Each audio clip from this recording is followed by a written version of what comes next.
ಎಲ್ರಿಗೂ ನಮಸ್ಕಾರ. ಇವತ್ತು ನಾವು ಚಾಮರಾಜನಗರದ ಬಗ್ಗೆ ಕಂಪ್ಲೀಟ್ ಟ್ರಿಪ್ ಪ್ಲಾನ್ ಅನ್ನ ತಿಳ್ಕೊಳ್ತಾ ಹೋಗೋಣ. ಯಾಕಂದ್ರೆ ಇಲ್ಲಂತೂ ಸಾಕಾದಷ್ಟು ಫೇಮಸ್ ಪ್ರವಾಸಿ ತಾಣಗಳೇ ಇವೆ. ಈ ವಿಡಿಯೋದಲ್ಲಿ ನಾನು ಏನೆಲ್ಲ ಕವರ್ ಮಾಡ್ತೀನಿ ಅಂದ್ರೆ ಬೆಸ್ಟ್ ಬಜೆಟ್ ರೂಮ್ಗಳ ಬಗ್ಗೆ ತಿಳ್ಕೊಳ್ಳೋಣ, ಹಾಗೆ ಇಲ್ಲಿ ಬೆಸ್ಟ್ ರೆಸ್ಟೋರೆಂಟ್ಸ್ ಎಲ್ಲಿದೆ, ಕಾರ್ ಮತ್ತು ಬೈಕ್ ರೆಂಟಲ್ಸ್ ಬಗ್ಗೆ ತಿಳ್ಕೊಳ್ಳೋಣ, ಹಾಗೆ ಈ ಜಾಗಕ್ಕೆ ನಾವು ಯಾವುದೆಲ್ಲ ಟ್ರಾನ್ಸ್ಪೋರ್ಟೇಷನ್ ಮೂಲಕ ರೀಚ್ ಆಗಬಹುದು ಅಂತ ನೋಡೋಣ. ಹಾಗೆ 3 ದಿನಗಳಲ್ಲಿ ನೀವು 17 ಫೇಮಸ್ ಜಾಗಗಳನ್ನ ನೋಡಬಹುದು.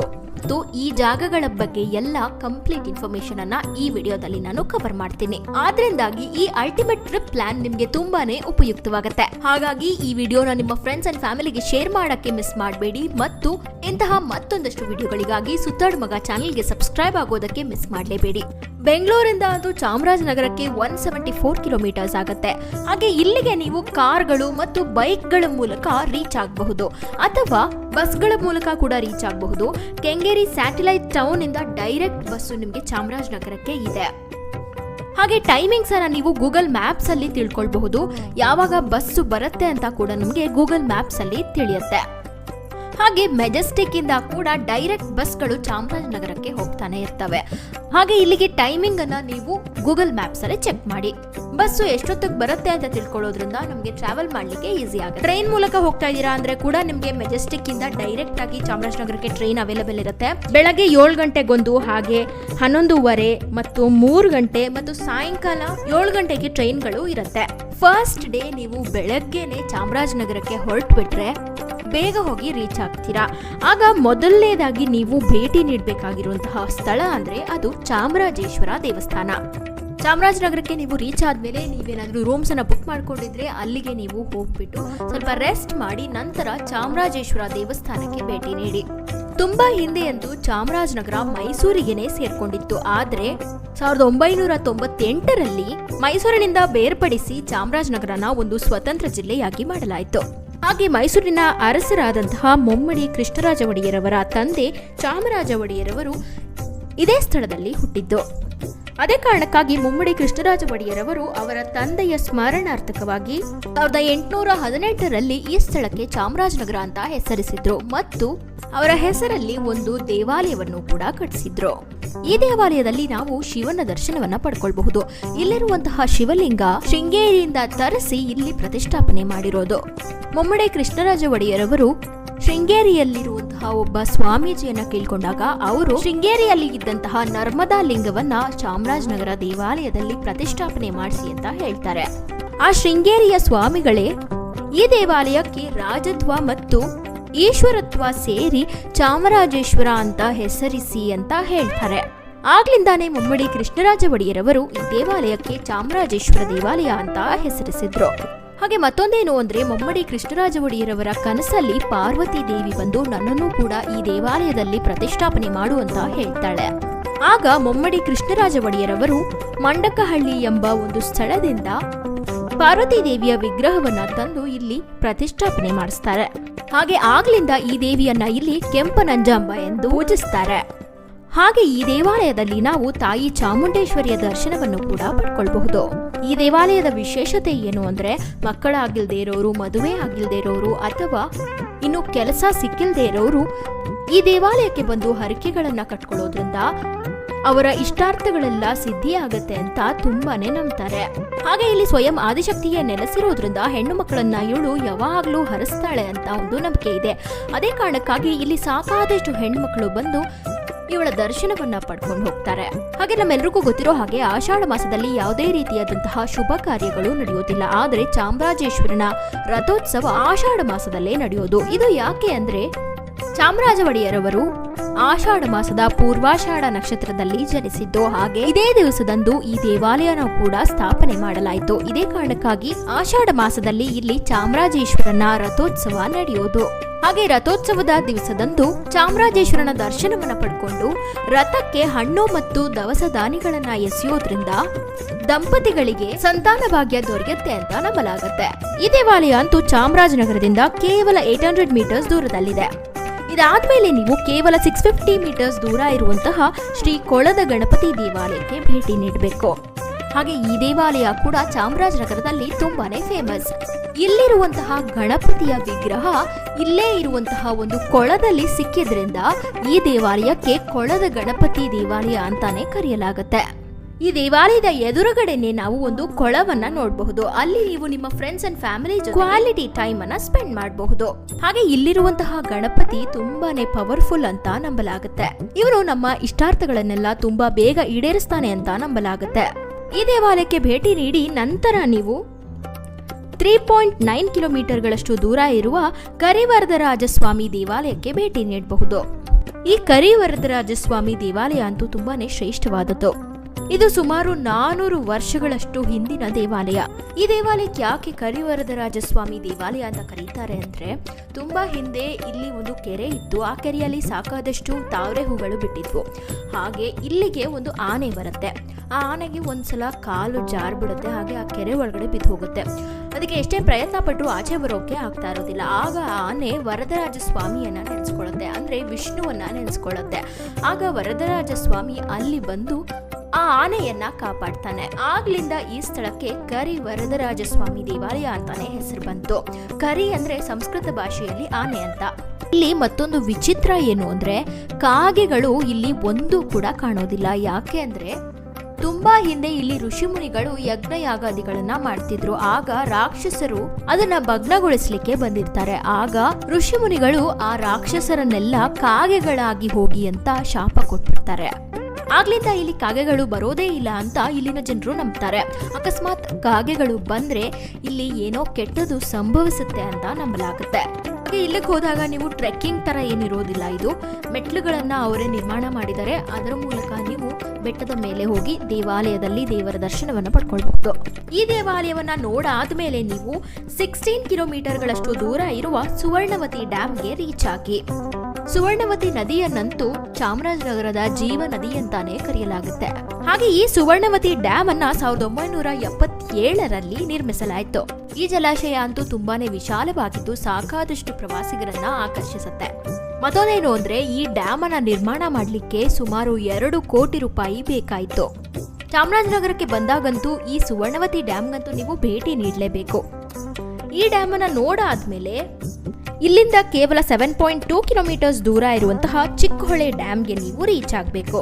ಈ ಡ್ಯಾಮ್ ಚಿಕ್ಕೋಳೆ ಎಂಬ ಒಂದು ಗ್ರಾಮದಲ್ಲಿ ಇರೋದ್ರಿಂದ ಇದಕ್ಕೆ ಚಿಕ್ಕೋಳೆ ಡ್ಯಾಮ್ ಅಂತ ಹೆಸರಿಸಿದ್ದಾರೆ. ಇದಂತೂ ತುಂಬಾ ಪ್ರಶಾಂತವಾದ ಜಾಗ ಅಂತಾನೆ ಹೇಳ್ಬಹುದು. ಯಾಕಂದ್ರೆ ಸಾಕಾದಷ್ಟು ಜನರೇನಿಲ್ಲಿರೋದಿಲ್ಲ. ಹಾಗೆ ಶಾಂತವಾದ ವಾತಾವರಣನ ನೀವು ನೋಡಬಹುದು. ಇದಾದ್ಮೇಲೆ ಫಸ್ಟ್ ಡೇ ಕೊನೆಯದಾಗಿ ನೀವು ಚಿಕ್ಕೋಳೆ ಡ್ಯಾಮ್ ಇಂದ ಕೇವಲ 25 ಕಿಲೋಮೀಟರ್ಸ್ ದೂರ ಇರುವಂತಹ ಶ್ರೀ ರಾಮೇಶ್ವರ ದೇವಾಲಯಕ್ಕೆ ಭೇಟಿ ನೀಡಿ. ಈ ದೇವಾಲಯವನ್ನ ಗಂಗರು 9ನೇ ಶತಮಾನದಲ್ಲಿ ಕಟ್ಟಿಸಿದ್ದು. ಹೌದು, ಇದಂತೂ ತುಂಬಾನೇ ಪುರಾತನ ದೇವಾಲಯ. ಇದಂತೂ 1000 ವರ್ಷಗಳಷ್ಟು ಹಳೆ ದೇವಸ್ಥಾನ. ಈ ದೇವಾಲಯದಲ್ಲಿ ನಾವು ತುಂಬಾನೇ ಸೂಕ್ಷ್ಮ ಕೆತ್ತನೆಗಳನ್ನ ಕಾಣಬಹುದು. ಹಾಗೆ ಅದ್ಭುತವಾದ ಶಿಲ್ಪಕಲೆಗಳನ್ನ ಕಣ್ತುಂಬಿಸ್ಕೊಳ್ಬಹುದು. ಮತ್ತು ಇಲ್ಲಿ ಪರಶಿವನ ದರ್ಶನವನ್ನ ನಾವು ಪಡ್ಕೊಳ್ಬಹುದು. ಇವಾಗ ಈ ದೇವಾಲಯವನ್ನ ಆರ್ಕಿಯಾಲಜಿಕಲ್ ಸರ್ವೆ ಆಫ್ ಇಂಡಿಯಾದವರು ನೋಡ್ಕೊಳ್ತಾ ಇದ್ದಾರೆ. ಇಲ್ಲಿಗೆ ನೀವು ನಿಮ್ಮ ರೂಮ್ಗಳಿಗೆ ವಾಪಸ್ ರಿಟರ್ನ್ ಆಗಬಹುದು. 2ನೇ ದಿನ ಬೆಳಗ್ಗೆ ನೀವು ಬೇಗ ಬಂಡೀಪುರಕ್ಕೆ ರೀಚ್ ಆಗಬೇಕು. ಯಾಕಂದ್ರೆ ಬಂಡೀಪುರ ಬೆಳಗ್ಗೆ 6ರಿಂದ 9 ಗಂಟೆವರೆಗೂ ಮಾತ್ರ ಓಪನ್ ಇರುತ್ತೆ. ನಂತರ 3 ಗಂಟೆಯಿಂದ 6 ಗಂಟೆವರೆಗೂ ಮಾತ್ರ ಓಪನ್ ಇರೋದು. ಬೆಳಗ್ಗೆನೆ ಯಾಕೆ ನೀವು ಬಂಡೀಪುರಕ್ಕೆ ಹೋಗ್ಬೇಕು ಅಂದ್ರೆ, ಬೆಳಗಿನ ಹೊತ್ತು ತುಂಬಾನೇ ಸೊಗಸಾಗಿರುತ್ತೆ ನೇಚರ್ ನಿಮ್ಗೆ ನೋಡ್ಲಿಕ್ಕೆ. ಬೆಳಗಿನ ವೆದರ್ ನಿಮ್ಗೆ ತುಂಬಾನೇ ಸೂಕ್ತವಾಗಿರುತ್ತೆ ಕೂಡ. ಇದನ್ನಂತೂ 1973ರಲ್ಲಿ ಪ್ರಾಜೆಕ್ಟ್ ಟೈಗರ್ ಅಡಿಯಲ್ಲಿ ಟೈಗರ್ ರಿಸರ್ವ್ ಆಗಿ ಸ್ಥಾಪನೆ ಮಾಡಿದ್ರು. ಇದಂತೂ ಸುಮಾರು 868 ಕಿಲೋಮೀಟರ್ಗಳಷ್ಟು ವಿಸ್ತಾರವಾದ ನ್ಯಾಷನಲ್ ಪಾರ್ಕ್ ಆಗಿದೆ. ಇಲ್ಲಂತೂ ತುಂಬಾ ವಿಧವಾದ ಪಕ್ಷಿಗಳು, ಆನೆಗಳು, ಜಿಂಕೆಗಳು, ಹಾಗೆ ಬೆಂಗಾಲ್ ಟೈಗರ್ಗಳು ಮತ್ತು ಸಾಂಬಾ ಜಿಂಕೆಗಳು ಇವೆಲ್ಲವೂ ಕೂಡ ಇಲ್ಲಿ ವಾಸಿಸ್ತಾ ಇದ್ದಾವೆ.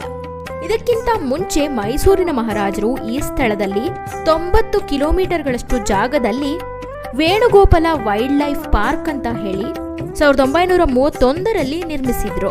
ನಂತರ 1973ರಲ್ಲಿ ಇದನ್ನ ಇನ್ನಷ್ಟು ವಿಸ್ತಾರಗೊಳಿಸಿ ಬಂಡೀಪುರ ಟೈಗರ್ ರಿಸರ್ವ್ ಅನ್ನಾಗಿ ಮಾಡಿದ್ರು. ಹಾಗೆ ನೀವು ಎಲ್ಲಿಗೆ ಟ್ರಾವೆಲ್ ಮಾಡಬೇಕಾದ್ರೆ ಕ್ಯಾಶ್ ಅನ್ನ ಕ್ಯಾರಿ ಮಾಡಿ, ಯಾಕಂದ್ರೆ ಸಾಕಾದಷ್ಟು ಕಡೆ ಆನ್ಲೈನ್ ಪೇಮೆಂಟ್ ಆಪ್ಷನ್ಸ್ ಇರೋದಿಲ್ಲ. ಹಾಗೆ ನೆಟ್ವರ್ಕ್ ಪ್ರಾಬ್ಲಮ್ ಇಶ್ಯೂಸ್ ಕೂಡ ಆಗಬಹುದು. ಈ ಕಾರಣಕ್ಕಾಗಿ ನೀವು ಕ್ಯಾಶ್ ಅನ್ನ ಕ್ಯಾರಿ ಮಾಡೋದು ತುಂಬಾನೇ ಮುಖ್ಯವಾಗುತ್ತೆ. ಬಂಡೀಪುರಕ್ಕೆ ಬಂದ್ಮೇಲೆ ನೀವು ಸಫಾರಿಗಂತೂ ಹೋಗ್ಲೇಬೇಕು. ಹಾಗೆ ಇದಕ್ಕಾಗಿ ನೀವು ಚಾರ್ಜಸ್ ಅನ್ನ ಪೇ ಮಾಡಬೇಕಾಗುತ್ತೆ. ಇಲ್ಲಂತೂ ಬೇರೆ ಬೇರೆ ಸಫಾರಿ ಆಪ್ಷನ್ಸ್ ಇರ್ತವೆ, ಅದಕ್ಕೆಲ್ಲ ಡಿಫ್ರೆಂಟ್ ಚಾರ್ಜಸ್ ಕೂಡ ಇರುತ್ತೆ. ಹಾಗೆ ನೀವು ಎಷ್ಟು ಜನ ಹೋಗ್ತಾ ಇದ್ದೀರಾ ಅನ್ನೋದ್ರ ಮೇಲೂ ಕೂಡ ಡಿಪೆಂಡ್ ಆಗುತ್ತೆ. ಅದನ್ನ ನೋಡ್ಕೊಂಡು ನೀವು ಪ್ಲಾನ್ ಮಾಡಿ ಸಫಾರಿಗಳನ್ನ ಬುಕ್ ಮಾಡ್ಕೊಳ್ಬಹುದು. ಬುಕಿಂಗ್ ಮಾಡ್ಕೊಳ್ಳುವಾಗ ನೀವು ಅಡ್ವಾನ್ಸ್ ಬುಕಿಂಗ್ ಅನ್ನು ಕೂಡ ಮನೆಯಲ್ಲೇ ಕೂತ್ಕೊಂಡು ಪೇ ಮಾಡಬಹುದು. ಆದರೆ ಸ್ವಲ್ಪ ಎಕ್ಸ್ಟ್ರಾ ಚಾರ್ಜಸ್ ಹಾಕ್ತಾರೆ. ನೀವು ಆನ್ಲೈನ್ ಬುಕಿಂಗ್ ಮಾಡ್ತೀರಾ ಅಂದ್ರೆ ಅಲ್ಲೇ ಹೋಗಿ ಕೂಡ ನೀವು ಬುಕಿಂಗ್ ಅನ್ನ ಮಾಡ್ಕೊಳ್ಬಹುದು. ನೀವು ಅಡ್ವಾನ್ಸ್ ಬುಕಿಂಗ್ ಮಾಡ್ಕೊಂಡು ಹೋಗ್ತೀರಾ ಅಂದ್ರೆ ಅದರ ಲಿಂಕ್ ಅನ್ನ ನಾನು ಈ ವಿಡಿಯೋದ ಡಿಸ್ಕ್ರಿಪ್ಷನ್ ಬಾಕ್ಸ್ ಅಲ್ಲಿ ಕೊಟ್ಟಿರ್ತೀನಿ, ಅದನ್ನು ಕೂಡ ಚೆಕ್ ಮಾಡಿ. ಇಲ್ಲಿ ಬಂಡೀಪುರದ ಸಫಾರಿ ಆದ್ಮೇಲೆ ನೀವು ಇಲ್ಲಿಂದ 25 ಕಿಲೋಮೀಟರ್ಸ್ ದೂರ ಹೋದ್ರೆ ಹಿಮವದ್ ಗೋಪಾಲಸ್ವಾಮಿ ದೇವಾಲಯವನ್ನ ನೀವು ಕಾಣಬಹುದು. ಈ ದೇವಾಲಯ ಅಂತೂ ಅತ್ಯಂತ ವಿಶೇಷವಾದ ದೇವಾಲಯ ಅಂತಾನೆ ಕರೆಯಲ್ಪಡುತ್ತೆ. ಯಾಕಂದ್ರೆ ಇಲ್ಲಿ ಸದಾಕಾಲ ಹಿಮ ಇರುತ್ತೆ. ಮತ್ತೊಂದು ವಿಚಿತ್ರವಾದ ಸಂಗತಿ ಏನು ಅಂದ್ರೆ ಈ ಸ್ಥಳದಲ್ಲಿ ಕಾಗೆಗಳೆಲ್ಲ ಹಂಸಗಳಾಗಿ ಬದಲಾಗ್ತವೆ ಅಂತ ನಂಬಲಾಗುತ್ತೆ. ಹಾಗೆ ಈ ಸ್ಥಳವನ್ನ ಕರ್ನಾಟಕದ ಊಟಿ ಅಂತಾನೆ ಕರೆಯಲಾಗುತ್ತೆ. ಯಾಕಂದ್ರೆ ಈ ಸ್ಥಳ ಸದಾಕಾಲ ಹಿಮದಿಂದ ಕೂಡಿರುತ್ತೆ ಮತ್ತು ತುಂಬಾ ತಂಪಾದ ವಾತಾವರಣ ಇರುತ್ತೆ.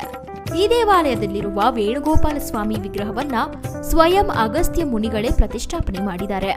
ಇದರ ಬಗ್ಗೆ ಒಂದು ಕಥೆನೇ ಇದೆ.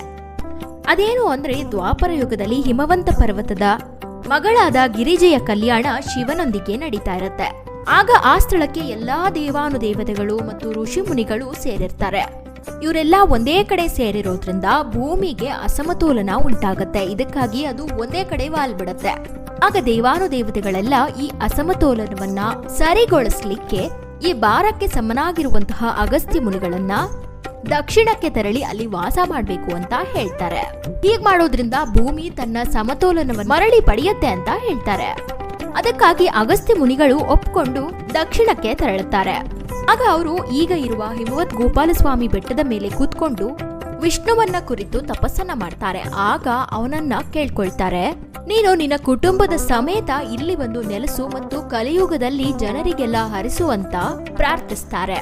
ಆಗ ಶ್ರೀಕೃಷ್ಣ ಒಂದು ಷರತ್ತಿನ ಮೇರೆಗೆ ಮಾತ್ರ ನಾನು ಇಲ್ಲಿ ಬಂದು ನೆಲೆಸ್ತೀನಿ ಅಂತ ಹೇಳ್ತಾನೆ. ಅದೇನು ಅಂದ್ರೆ ನಾನು ಇರುವ ಸ್ಥಳದಲ್ಲಿ ಸದಾಕಾಲ ಹಿಮ ಇರಬೇಕು ಅಂತ ಹೇಳ್ತಾನೆ. ಅದಕ್ಕೆ ಅಗಸ್ತ್ಯ ಮುನಿಗಳು ಸರಿ ಹಾಗೆ ಆಗ್ಲಿ ಅಂತ ಹೇಳ್ತಾರೆ. ಆಗ ಶ್ರೀಕೃಷ್ಣನನ್ನ ಬರ್ಮಾಡ್ಕೊಂಡು ಅಲ್ಲಿ ಅವನ ವಿಗ್ರಹವನ್ನ ಪ್ರತಿಷ್ಠಾಪನೆ ಮಾಡ್ತಾರೆ. ದೇವಾಲಯದ ಗರ್ಭಗುಡಿಯಲ್ಲಿ ರುಕ್ಮಿಣಿ, ಸತ್ಯಭಾಮೆ, ಗೋಪಿಕಾ ಸ್ತ್ರೀಯರು ಹಾಗೆ ಗೋವುಗಳು ಮತ್ತು ಕೃಷ್ಣ ಕೊಳಲನ್ನ ಊತ್ತ ನಿಂತಿದ್ದಾನೆ. ಇವೆಲ್ಲ ಕೂಡ ಒಂದೇ ಕಲ್ಲಿನಿಂದ ನಿರ್ಮಾಣ ಆಗಿರೋದು ಇಲ್ಲಿನ ವಿಶೇಷತೆ. ಹಾಗೆ ಕೃಷ್ಣನ ಷರತ್ತಿನಂತೆ ಅವನ ನೆತ್ತಿಯಲ್ಲಿ ಯಾವಾಗೂ ಹಿಮ ಇರುತ್ತೆ ಮತ್ತು ಗರ್ಭಗುಡಿಯ ಮುಂಭಾಗದಲ್ಲಿ ಯಾವಾಗ್ಲೂ ಹಿಮ ಇರುತ್ತೆ. ಹಾಗೆ ಈ ಗರ್ಭಗುಡಿಯಲ್ಲಿರುವಂತಹ ಹಿಮದ ನೀರನ್ನೇ ತೀರ್ಥದ ರೀತಿ ಪ್ರೋಕ್ಷಣೆ ಮಾಡುವ ಪದ್ಧತಿ ಇಲ್ಲಿದೆ. ಹಾಗೆ ಈ ದೇವಾಲಯದ ಸುತ್ತಲೂ 8 ತೀರ್ಥಗಳಾದ ಹಂಸತೀರ್ಥ, ಶಂಖತೀರ್ಥ, ಚಕ್ರತೀರ್ಥ, ಗದಾತೀರ್ಥ, ಪದ್ಮತೀರ್ಥ, ಶಾನ್ಮತೀರ್ಥ, ವನಮೂಲಿಕಾ ತೀರ್ಥ ಮತ್ತು ತೊಟ್ಲು ತೀರ್ಥ ಎಂಬ ತೀರ್ಥಗಳು ಇವೆ. ವಿಶೇಷತೆ ಏನು ಅಂದ್ರೆ ಮಕ್ಕಳಿಲ್ಲದವರು ಈ ತೊಟ್ಲು ತೀರ್ಥದಲ್ಲಿ ಮಿಂದು ಗೋಪಾಲಸ್ವಾಮಿಯ ದರ್ಶನವನ್ನ ಪಡ್ಕೊಳ್ಳೋದ್ರಿಂದ ಅವರಿಗೆ ಸಂತಾನ ಭಾಗ್ಯ ಸಿಗತ್ತೆ ಅಂತ ನಂಬಲಾಗುತ್ತೆ. ಹಾಗೆ ಈ ದೇವಾಲಯದ ಆವರಣದಲ್ಲಿ ನಿಮಗೆ ಒಂದೂ ಕೂಡ ಕಾಗೆಗಳು ಕಾಣ್ಲಿಕ್ಕೆ ಸಿಗೋದೇ ಇಲ್ಲ. ಯಾಕಂದ್ರೆ ಇಲ್ಲಿರುವ ತೀರ್ಥಗಳಲ್ಲೆಲ್ಲ ಕಾಗೆಗಳು ಮಿಂದು ಹಂಸಗಳಾಗಿ ಹಾರಿ ಹೋಗಿದಾವೆ ಅಂತ ಒಂದು ವಿಚಿತ್ರವಾದ ನಂಬಿಕೆ ಇದೆ. ಇಷ್ಟು ವಿಶಿಷ್ಟವಾದ ಹಿಮವದ್ ಗೋಪಾಲಸ್ವಾಮಿ ದೇವಾಲಯಕ್ಕೆ ನೀವು ಚಾಮರಾಜನಗರಕ್ಕೆ ಬಂದಾಗ ಭೇಟಿ ನೀಡಲೇಬೇಕು. ಹಾಗೆ ಇಲ್ಲಿ ಟ್ರಾವೆಲ್ ಮಾಡುವಾಗ ನೀವು ಡೈರೆಕ್ಟ್ ಆಗಿ ದೇವಸ್ಥಾನದವರೆಗೂ ನಿಮಗೆ ರೋಡು ಚೆನ್ನಾಗಿದೆ, ನಿಮ್ಮ ಓನ್ ಟ್ರಾನ್ಸ್ಪೋರ್ಟೇಷನ್ ಮೂಲಕ ನೀವು ಹೋಗಬಹುದು. ಈ ದೇವಾಲಯವನ್ನ ನೋಡಾದ್ಮೇಲೆ 31 ಕಿಲೋಮೀಟರ್ಗಳಷ್ಟು ದೂರ ಹೋದ್ರೆ ನಿಮ್ಗೆ ಶ್ರೀ ತ್ರಯಂಬಕೇಶ್ವರ ದೇವಾಲಯ ಸಿಗುತ್ತೆ. ಈ ದೇವಸ್ಥಾನ ಅಂತೂ ಸುಮಾರು 1000 ವರ್ಷಗಳಷ್ಟು ಹಳೆಯ ದೇವಸ್ಥಾನ. ಈ ದೇವಾಲಯದ ವಿಶೇಷತೆ ಏನು ಅಂದ್ರೆ ತ್ರಿಕಾಲದಲ್ಲೂ ಸಹ ಈ ದೇವಸ್ಥಾನದ ಗರ್ಭಗುಡಿಯಲ್ಲಿರುವಂತಹ ಶಿವನ ವಿಗ್ರಹದ ಮೇಲೆ ಬೆಳಕು ಬೀಳ್ತಾನೆ ಇರುತ್ತೆ. ಬೆಳಗ್ಗೆ, ಸಾಯಂಕಾಲ, ರಾತ್ರಿ ಯಾವುದೇ ಹೊತ್ತಾಗಿರ್ಲಿ ಶಿವನ ವಿಗ್ರಹದ ಮೇಲೆ ಬೆಳಕು ಬೀಳ್ತಾನೆ ಇರುತ್ತೆ. ಅದಂತೂ ತುಂಬಾನೇ ವಿಶಿಷ್ಟವಾದದ್ದು. ಈ ದೇವಾಲಯ ಚೋಳರ ಕಾಲದ ದೇವಾಲಯ ಅಂತ ನಂಬಲಾಗುತ್ತೆ. ನಾವೆಲ್ಲರೂ ಹಂಪಿಯಲ್ಲಿ ಕಲ್ಲಿನ ಸಪ್ತಸ್ವರಗಳ ನಾದವನ್ನ ಕೇಳಿರ್ತೀವಿ. ಅದೇ ರೀತಿ ಈ ತ್ರಯಂಬಕೇಶ್ವರ ದೇವಾಲಯದಲ್ಲೂ ಕೂಡ ಸಪ್ತಸ್ವರಗಳ ನಾದವನ್ನ ನಾವು ಆಲಿಸಬಹುದು. ಹಾಗೆ ಈ ದೇವಾಲಯದಲ್ಲಿ ಸಾಕಾದಷ್ಟು ವಿಶಿಷ್ಟವಾದ ಶಿಲ್ಪಕಲೆಗಳನ್ನು ಕೂಡ ನಾವು ಕಣ್ತುಂಬಿಸಿಕೊಳ್ಳಬಹುದು. ಹಾಗೆ ಇಲ್ಲಿರುವ ನಂದಿಯ ವಿಗ್ರಹದ ಮೇಲೆ ತ್ರಿಕಾಲದಲ್ಲೂ ಕೂಡ ಬೆಳಕು ಬೀಳುತ್ತೆ. ಈ ನಂದಿಯ ವಿಗ್ರಹದ ಮೇಲೆ ಬೆಳಕು ಬಿದ್ದಾದ್ಮೇಲೆ ಇಡೀ ದೇವಾಲಯಕ್ಕೆಲ್ಲ ಬೆಳಕು ಬೀಳುತ್ತೆ. ಇದೊಂದು ಅಚ್ಚರಿಯಾದ ಸಂಗತಿ ಅಂತಾನೆ ಹೇಳ್ಬಹುದು. ಈ ಬೆಳಕನ್ನ ಭಕ್ತಾದಿಗಳು ನೋಡಿ ಆಗ ಅವರು ಏನನ್ನಾದರೂ ಬೇಡ್ಕೊಂಡಾಗ ಅದು ಈಡೇರತ್ತೆ ಅಂತ ಅನ್ನೋ ಒಂದು ನಂಬಿಕೆ ಕೂಡ ಇದೆ. ಗರ್ಭಗುಡಿಯಲ್ಲಿ ಯಾವುದೇ ರೀತಿಯಾದಂತಹ ಲೈಟ್ಗಳನ್ನ ಹಾಕ್ಲಿಲ್ಲ ಅಂದ್ರೂ ಕೂಡ ಈ ಬೆಳಕು ಶಿವನ ಮೇಲೆ ಸದಾಕಾಲ ಇರುತ್ತೆ. ಇದು ಬೆಳಗ್ಗೆ ಸೂರ್ಯೋದಯದಿಂದ ಹಿಡಿದು ಸೂರ್ಯಾಸ್ತದವರೆಗೂ ಕೂಡ ಇರುತ್ತೆ. ಸುಮಾರು ಸಂಜೆ 6:30 ಗಂಟೆವರೆಗೂ ಕೂಡ ಈ ಬೆಳಕು ಕಾಣುತ್ತೆ. ಈ ದೇವಸ್ಥಾನ ನೀವು ನೋಡಾದ್ಮೇಲೆ ಇಲ್ಲಿಂದ 30 ಕಿಲೋಮೀಟರ್ಸ್ ದೂರ ಹೋದ್ರೆ ನಿಮ್ಗೆ ಹರಳುಕೋಟೆ ಶ್ರೀ ಆಂಜನೇಯ ಸ್ವಾಮಿ ದೇವಾಲಯ ಸಿಗುತ್ತೆ. ಈ ಸ್ಥಳನ ತುಂಬಾ ಹಿಂದೆ ಮಣಿಪುರ ಅಂತ ಕರಿತಾ ಇದ್ರು. ಯಾಕಂದ್ರೆ ನಾಗಸಂಕುಲಕ್ಕೆ ಸೇರಿದ್ದ ಅತ್ಯಮೂಲ್ಯವಾದ ನಾಗಮಣಿಗಳು ಈ ಸ್ಥಳದಲ್ಲಿ ಇದ್ವು ಅಂತ ಹೇಳಲಾಗುತ್ತೆ. ಈ ಪವಿತ್ರ ಮಣಿಗಳ ರಕ್ಷಣೆಗಾಗಿ ಇಡೀ ನಾಗಸಂಕುಲನೇ ಕೋಟೆಯಂತೆ ನಿಂತು ರಕ್ಷಿಸ್ತಾ ಇದ್ವು ಅಂತ ಹೇಳಲಾಗುತ್ತೆ. ಇದೇ ಕಾರಣಕ್ಕಾಗಿ ಇದನ್ನ ಹರಳುಕೋಟೆ ಅಂತ ಕರೆಯಲಾಯಿತು. ಹಾಗೆ ಈ ದೇವಾಲಯದ ಗರ್ಭಗುಡಿಯಲ್ಲಿ ನಾವು ಸುಮಾರು 8.5 ಅಡಿ ಎತ್ತರದ ವಿಶಾಲವಾದ ಆಂಜನೇಯನ ವಿಗ್ರಹವನ್ನ ಕಣ್ತುಂಬಿಸ್ಕೊಳ್ಬಹುದು. ಇಲ್ಲಿ ಆಂಜನೇಯ ಸ್ವಾಮಿ ಹೇಗೆ ಬಂದು ನೆಲೆ ನಿಂತ ಎಂಬ ಬಗ್ಗೆ ಒಂದು ಕಥೆ ಇದೆ. ಅದೇನು ಅಂದ್ರೆ, ತುಂಬಾ ಹಿಂದೆ ಅರ್ಜುನ ದೇಶ ಸಂಚಾರಕ್ಕಾಗಿ ಹೊರಟಾಗ ರಾಮೇಶ್ವರದಲ್ಲಿ ಸ್ವಲ್ಪ ದಿನ ಉಳ್ಕೊಳ್ತಾನೆ. ಆಗ ಅಲ್ಲಿದ್ದ ರಾಮ ಸೇತುವೆಯನ್ನ ನೋಡಿ ಅತಿ ಪರಾಕ್ರಮಿಯಾದ ರಾಮನೇ ಒಂದೇ ಬಾಣದಲ್ಲಿ ಈ ಸೇತುವೆಯನ್ನ ನಿರ್ಮಾಣ ಮಾಡಬಹುದಾಗಿತ್ತು. ಆದ್ರೆ ವಾನರ ಸೇನೆಯ ಸಹಾಯದಿಂದಲೇ ಯಾಕೆ ಈ ಸೇತುವೆಯನ್ನ ಕಟ್ಟಿಸಿದ್ದು ಅಂತ ಯೋಚಿಸ್ತಾ ಇರ್ತಾನೆ. ಆಗ ಅಲ್ಲೇ ಧ್ಯಾನಿಸ್ತಾ ಇದ್ದಂತಹ ಹನುಮಂತ ಅರ್ಜುನನಲ್ಲಿ ಬಂದು, ಶ್ರೀರಾಮನೇ ಈ ಸೇತುವೆಯನ್ನ ನಿರ್ಮಾಣ ಮಾಡಿದ್ರೆ ಅಷ್ಟು ದೊಡ್ಡ ವಾನರ ಸೇನೆ ಇದರ ಮೇಲೆ ಹೋಗ್ಲಿಕ್ಕೆ ಆಗ್ತಿರ್ಲಿಲ್ಲ ಅಂತ ವಾದಿಸ್ಲಿಕ್ಕೆ ಸ್ಟಾರ್ಟ್ ಮಾಡ್ತಾನೆ. ಇವರಿಬ್ಬರ ವಾದ ಅಂತೂ ಎಷ್ಟೊತ್ತಾದ್ರೂ ಮುಗಿತಾನೆ ಇರೋದಿಲ್ಲ. ಆಗ ಅಲ್ಲಿಗೆ ಒಬ್ಬ ವೃದ್ಧ ಬ್ರಾಹ್ಮಣ ಬರ್ತಾನೆ.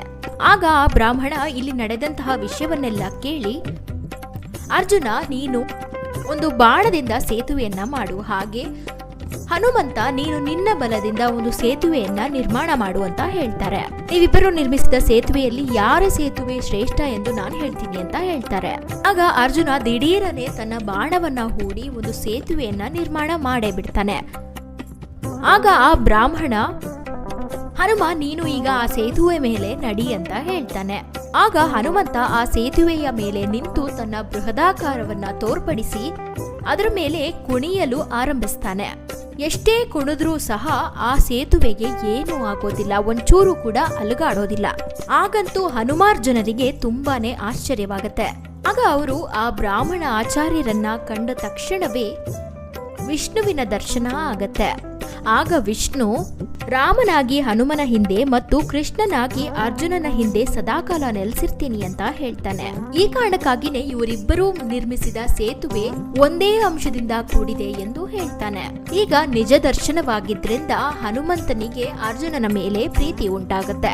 ಅದಕ್ಕೆ ಹನುಮ ಅರ್ಜುನನಿಗೆ ಹೇಳ್ತಾನೆ, ನಾನು ನಿನ್ನ ರಥದ ಧ್ವಜದಲ್ಲಿ ಸದಾ ನೆಲೆಸಿರ್ತೀನಿ, ನಿನಗೆ ಯಾವುದೇ ರೀತಿ ಸಮಸ್ಯೆಗಳು ಉಂಟಾದಾಗ ನಾನು ನಿನ್ನ ರಕ್ಷಣೆಗೆ ಬರ್ತೀನಿ ಅಂತ ಹೇಳ್ತಾನೆ. ಮುಂದೆ ಒಂದ್ ದಿವಸ ಅರ್ಜುನ ಅಜ್ಞಾತವಾಸದಲ್ಲಿ ಬೃಹನ್ನಳೆಯ ವೇಷದಲ್ಲಿದ್ದು ಸೂರ್ಯನಿಗೆ ಅರ್ಘ್ಯೆಯನ್ನ ಬಿಡ್ತಾ ಇರ್ತಾನೆ. ಆಗ ನಾಗರಾಜನ ಪುತ್ರಿಯಾದ ಚಿತ್ರಾಂಗದೆ ಬೃಹನ್ನಳೆಯ ವೇಷದಲ್ಲಿದ್ದ ಅರ್ಜುನನನ್ನ ತನ್ನ ಲೋಕಕ್ಕೆ ಕರ್ಕೊಂಡು ಹೋಗ್ತಾಳೆ. ನಂತರ ಚಿತ್ರಾಂಗದೆ ತನ್ನ ತಂದೆಯಾದ ನಾಗರಾಜನನ್ನ ಕೇಳ್ತಾಳೆ, ಈಕೆ ಎಷ್ಟು ಸುಂದರವಾಗಿದ್ದಾಳೆ, ಹಾಗೆ ಇವಳು ಸೂರ್ಯನಿಗೆ ಯಾಕೆ ಅರ್ಘ್ಯೆಯನ್ನ ಅರ್ಪಿಸ್ತಾ ಇದ್ಲು ಅಂತ ಕೇಳ್ತಾಳೆ. ಆಗ ನಾಗರಾಜನಿಗೆ ಅರ್ಜುನನ ನಿಜ ರೂಪ ಅರಿವಾಗತ್ತೆ. ಆಗ ಇವನು ಬೃಹನ್ನಳೆಯಲ್ಲ, ಮಧ್ಯಪಾಂಡವ ಅರ್ಜುನ ಅಂತ ಹೇಳ್ತಾನೆ.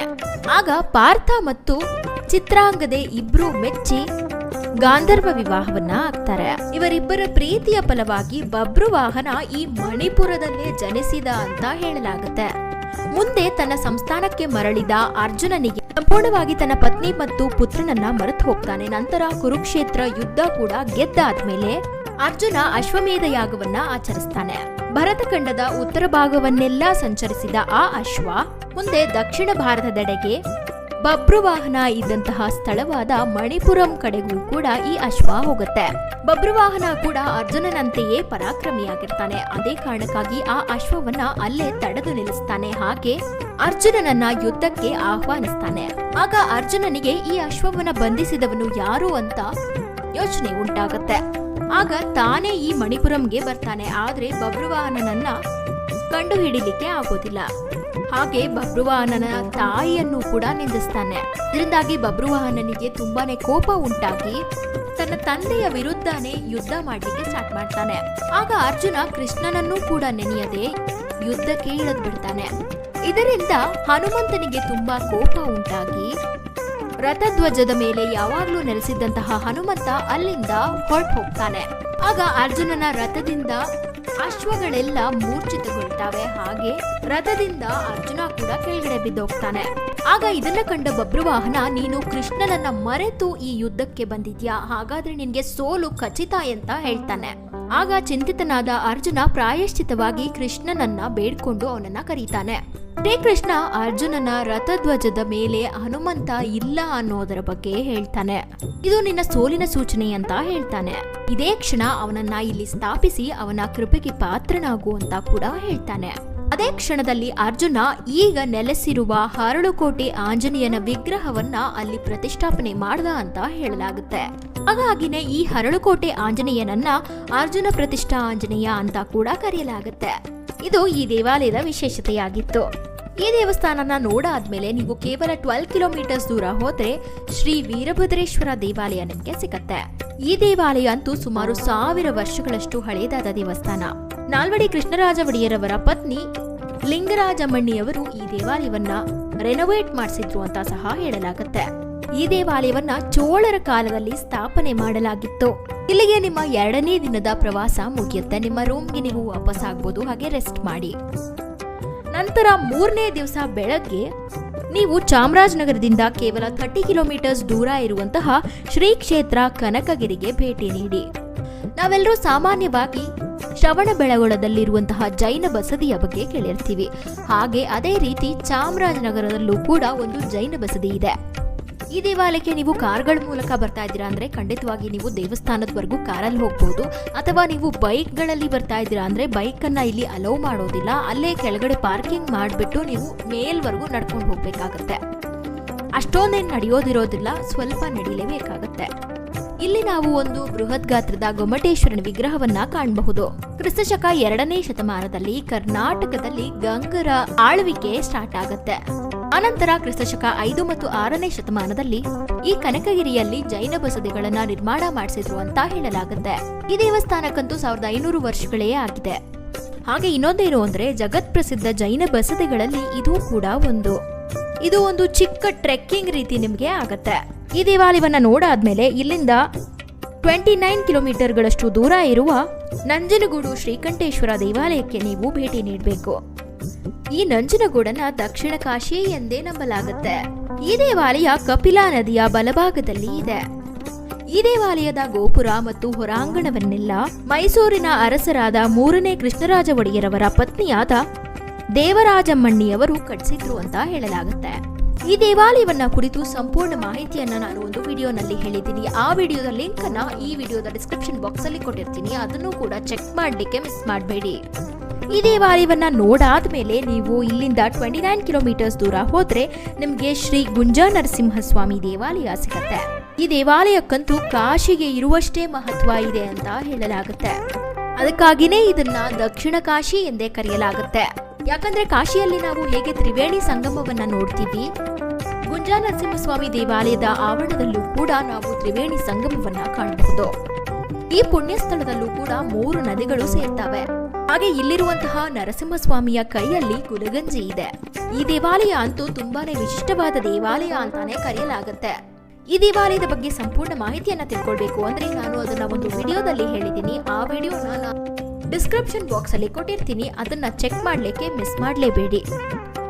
ಇದಾದ ಮೇಲೆ ನೀವು ಕೇವಲ 10 ಕಿಲೋಮೀಟರ್ಗಳಷ್ಟು ದೂರ ಹೋದ್ರೆ ಸೋಮನಾಥಪುರ ಶ್ರೀ ಚನ್ನಕೇಶವ ದೇವಾಲಯ ನಿಮಗೆ ಸಿಗುತ್ತೆ. ಈ ದೇವಾಲಯವನ್ನಂತೂ ಯುನೆಸ್ಕೋ ವರ್ಲ್ಡ್ ಹೆರಿಟೇಜ್ ಸೈಟ್ ಅನ್ನಾಗಿ ಗುರುತಿಸಲಾಗಿದೆ. ಈ ದೇವಾಲಯವನ್ನ ಹೊಯ್ಸಳರು ನಿರ್ಮಿಸಿದ್ದು. ನಮ್ಮೆಲ್ಲರಿಗೂ ಗೊತ್ತಿರೋ ಹಾಗೆ ಬೇಲೂರು ಮತ್ತು ಹಳೇಬೀಡಲ್ಲಿ ಎಷ್ಟು ಸೊಗಸಾದ ಶಿಲ್ಪಕಲೆಯನ್ನ ನಾವು ಕಾಣಬಹುದು. ಅದೇ ರೀತಿ ಈ ಸೋಮನಾಥಪುರದ ದೇವಸ್ಥಾನದಲ್ಲೂ ಕೂಡ ಅಷ್ಟು ಅದ್ಭುತವಾದ ಶಿಲ್ಪಕಲೆಗಳನ್ನ ನಾವು ಕಣ್ತುಂಬಿಸಿಕೊಳ್ಳಬಹುದು. ಈ ದೇವಾಲಯವನ್ನು ಕುರಿತು ನಾನು ಒಂದು ಡೆಡಿಕೇಟೆಡ್ ವಿಡಿಯೋನ ಮಾಡಿದ್ದೀನಿ. ಆ ವಿಡಿಯೋದ ಲಿಂಕ್ ಅನ್ನ ನಾನು ಡಿಸ್ಕ್ರಿಪ್ಷನ್ ಬಾಕ್ಸ್ ಅಲ್ಲಿ ಕೊಟ್ಟಿರ್ತೀನಿ. ಅದನ್ನ ಚೆಕ್ ಮಾಡಿ. ಇದಾದ ನಂತರ ನೀವು ಕೇವಲ 25 ಕಿಲೋಮೀಟರ್ಸ್ ದೂರ ಹೋದ್ರೆ ನಿಮ್ಗೆ ತಲಕಾಡು ಸಿಗತ್ತೆ.